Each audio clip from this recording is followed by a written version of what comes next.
ජෙප්පු ටිකේම මාර හැපි වෙන්නේ නැතිනේ මම මැරුණා කියලා. මචං මේ අරගලේ වෙලාවෙත් මේ සෑහෙන්ට කට්ටිය උත්සාහ කරා මරන්න.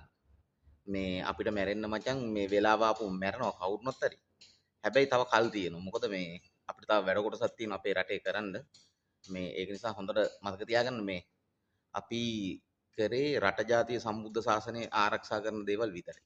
ඉතින් එහාට අපි මේ වෙන දේවල් කරන්න ගිහිල්ලා නැහැ. ඉතින් ඒක නිසා මේ අපිට තව ආයුෂ තියෙනවා දෙයියනේ කියලා. ඉතින් ඒක නිසා මේ ඒ ආතල් ගත්ත අයට ආතල් එකේම ඉන්න කියන අපි නම් ඕව ගණන් ගන්න ඉඳන් මොකද ඔයිට කලිනුත් ගොඩක් දේවල් දැම්මා. ඉතින් ඒ නිසා සාමාන්‍ය දේවල්.